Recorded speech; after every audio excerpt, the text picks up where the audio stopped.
Welcome. Today, we're diving into the March 3rd Sikh Chronicles, a story of steel and spirit.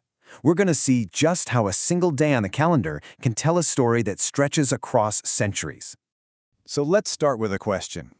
How can 24 hours, just one single day, possibly hold the weight of history, the joy of celebration, and the pain of struggle all at the same time?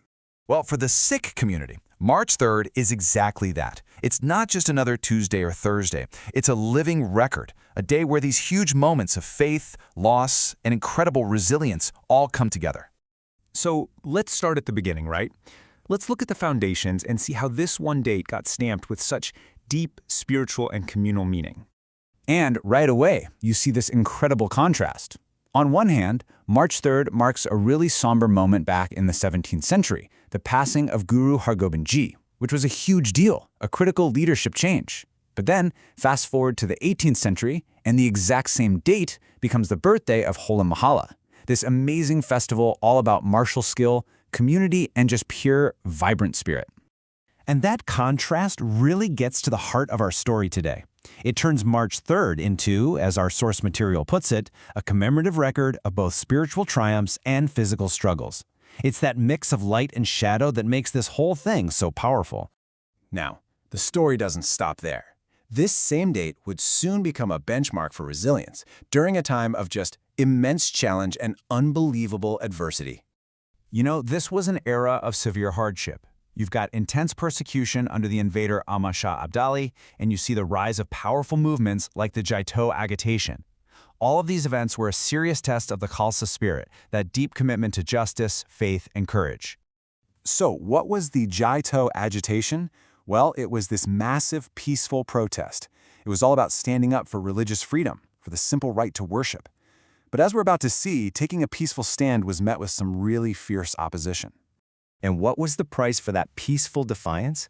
Hundreds. Just let that sink in for a second. Hundreds of devotees willingly courted arrest, making a huge sacrifice for what they believed in. The scale of that commitment is just staggering. But the story doesn't end in the 18th century, not even close.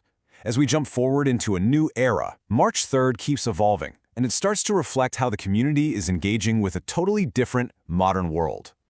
And wow, what a leap it is. We jump from the persecution of the 18th century all the way into the 20th century. Suddenly, the community's story is taking on brand new shapes, from engaging with political figures like Gandhi to serving on the world stage. Think about this for a second. Gandhi's visit to a historic Sikh site on this date is a really big deal. It's a symbol of a new kind of political engagement, recognizing the Sikh community's vital part in the larger story of India's fight for independence. And then the story takes to the skies. Literally, we have the wartime service of the first Sikh pilot in the 1940s. This is a whole new kind of courage and contribution, this time on a global stage, showing that same spirit, just far from the fields of Punjab. Okay, so let's pull all these threads together. What does it all add up to? When you step back and look at it all, you see that these threads, the sorrow, the joy, the struggle, the service, they're all woven together into this powerful legacy of March 3rd. I mean, just look at the journey we've been on, all packed into one day on the calendar. We started with the sorrow of losing a spiritual leader, then shifted to the pure joy of community celebration, went deep into the sacrifice needed to fight injustice, and then expanded out into a modern era of global service.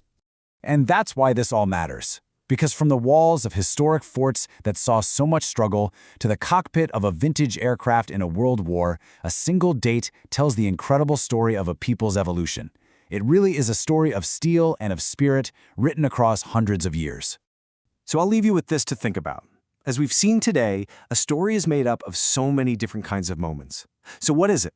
The big triumphs, the tragedies, the quiet acts of faith? What are the moments that truly define any community's story?